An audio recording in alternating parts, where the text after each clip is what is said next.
Hola, everybody. Everybody. So, yeah, I'm still, my hair's getting long again. Just pop it back. So, yeah, I'm still dressed exactly the same as the last video because I'm still sitting here waiting to get loaded for salt. I don't know how long it's going to take, but it's taking a while, man. It's okay.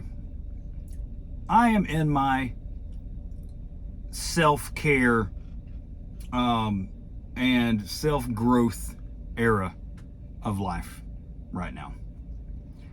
So I'm just making a video kind of talking about that and how it is essentially a plan to get out of trucking. I've said several times on this this channel, like, trucking's a great industry to be in. It's actually gotten better since I got in. So don't hear all these negative Nancy's. Trucking's dead, trucking's horrible, trucking's this and that. No. Trucking's actually pretty freaking great if you pick the right companies to work for and find your little niche in the industry that you like. Like I found bulk tanker. I love it. I like doing bulk tanker.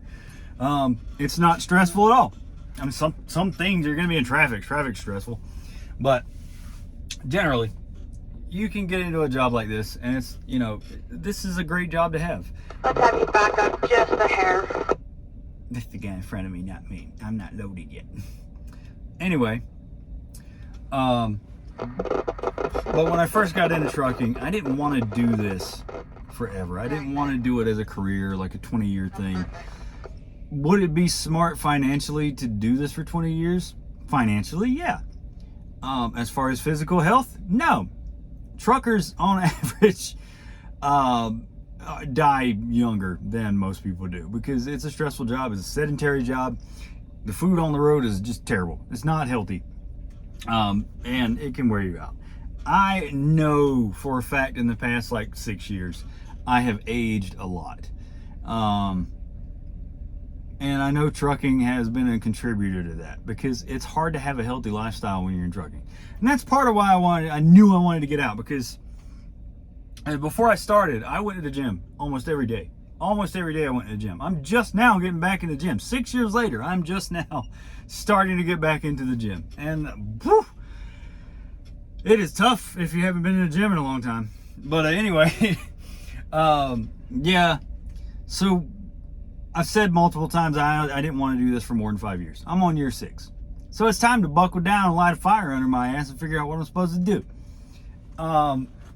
A few years in, well, matter of fact, it was probably 4 or 5 years in actually, where I really started thinking, how do I get out of trucking? Because the thing was, I started making more money in trucking than I could in any other field.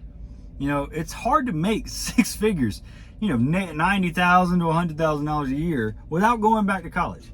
And I don't have GI Bill anymore. I used that up when I went to college already, but for film. And that's going to bring me into my next thing here.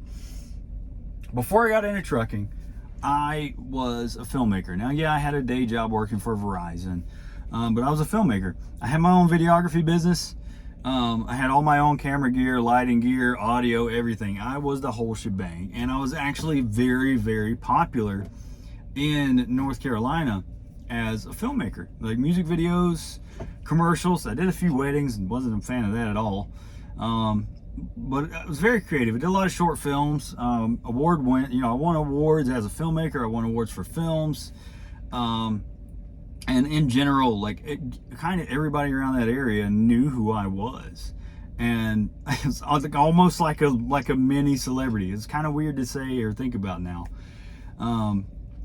But that is really good money. And I didn't focus on that because I was kind of scared of going into business for myself back then. I'm not scared now. I feel it's time to take that risk, Now that's going to be part of my transition out of trucking.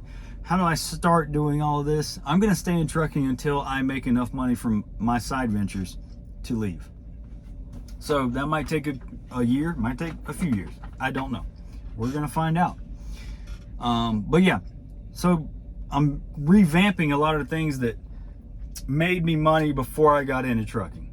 These were all side hustles. I've always been like a side hustler kind of guy, making money from different things. My passions and hobbies ended up making me money. Like in May of last year, I published my first novel. Writing has always been a hobby of mine. I was like, I just make a novel, and I've made money on the novel. You know, it's my first novel. It's self-published.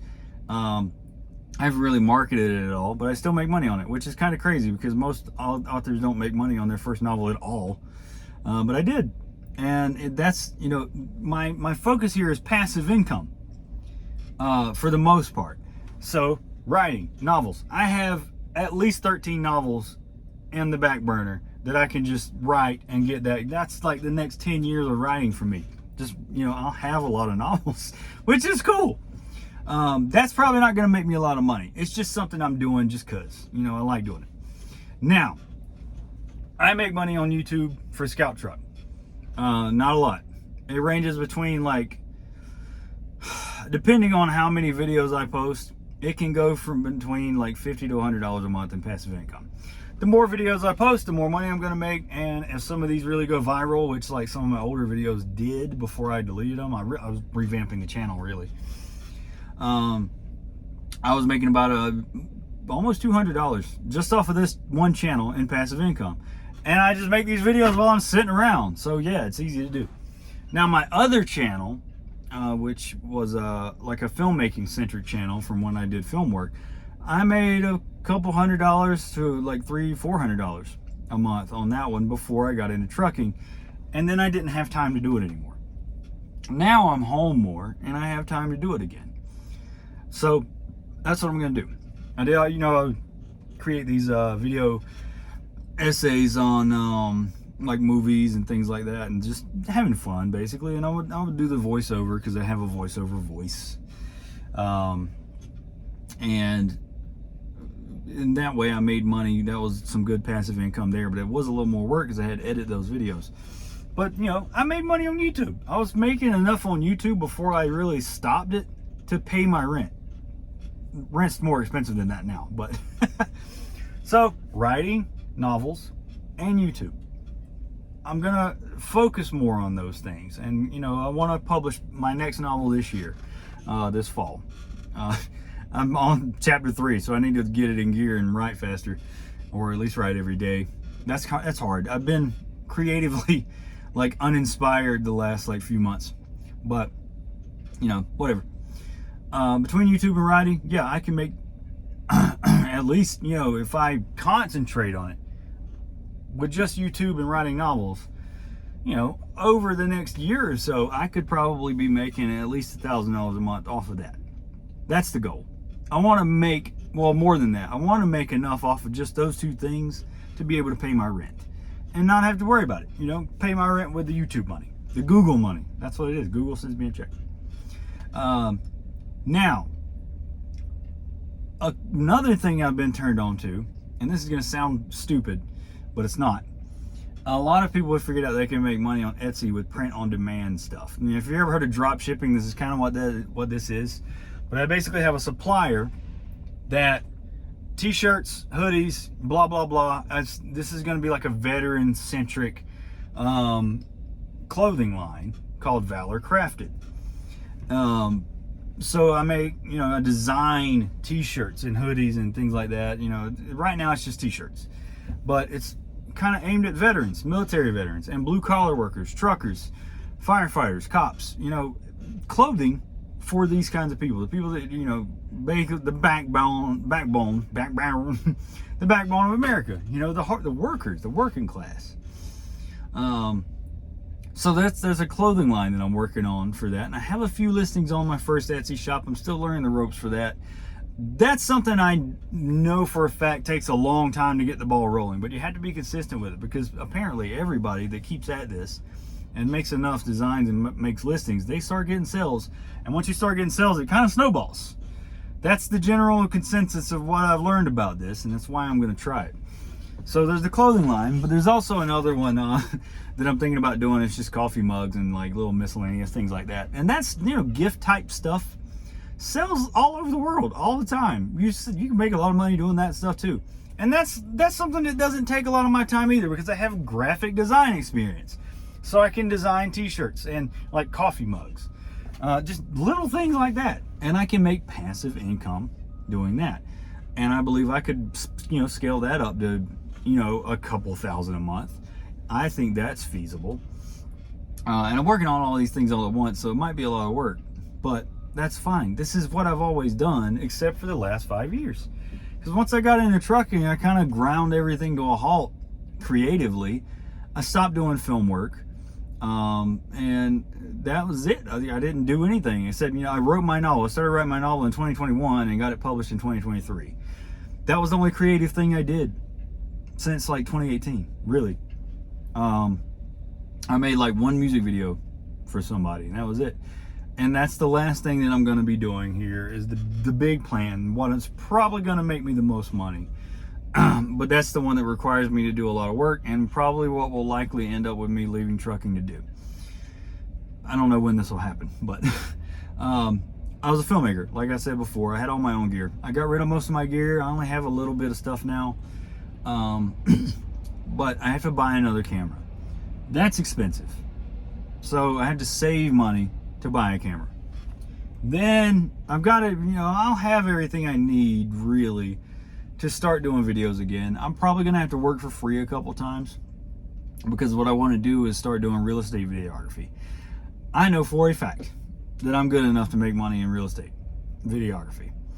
I also looked at doing real estate, but it just, 2024 is a weird year, man. I was looking at getting out of trucking, so I looked into the tech industry. I learned things pretty quickly.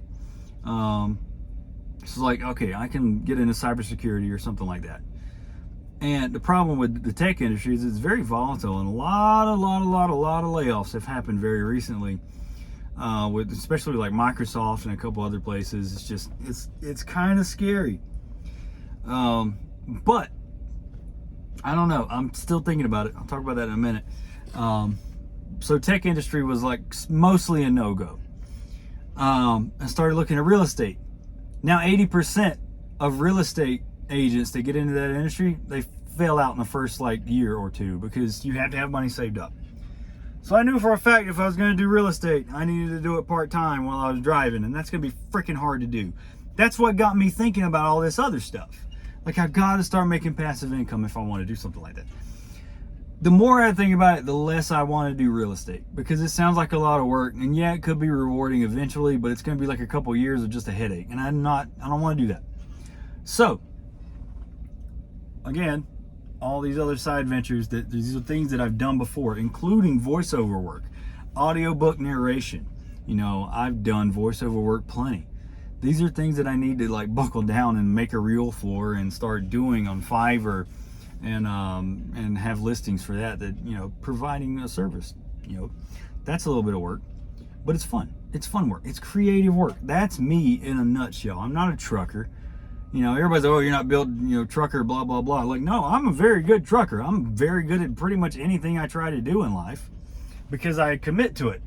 But me at a core, I'm a creative person. I'm an artist. And I feel like that's what's got me feeling like I've been bogged down the last like 5 years. And I also made the mistake of being in relationships where I was, my entire adult life, I supported other people, and not saying anything bad about them for not working, but it was like my little brother, and then I ended up with, who would be my wife, and then I separated and divorced, which was, it was fine. We just grew apart. And wanted different things out of life, and I wanted to leave the Southeast because of the hurricanes and pollen, and she wouldn't. So I was like, bye. But yeah, so now I have child support basically for my one daughter, and that costs a lot of money, which that means I need to make more money, right?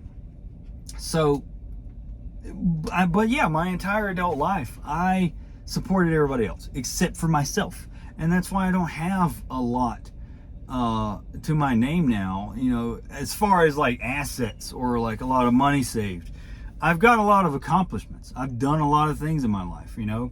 I'm an Eagle Scout. I was in Boy Scouts as a kid. I got an Eagle Scout. Like, I know this sounds corny, but I was like the, you know, fancy drill team commander when I was a senior in high school. We won every single event that I commanded.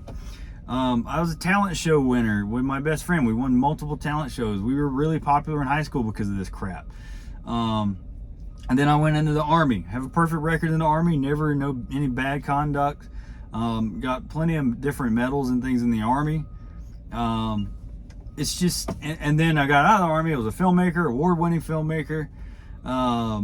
And now I'm a published author with really good reviews. It's just, I know that I'm a very creative person, and that's what's always driven my accomplishments.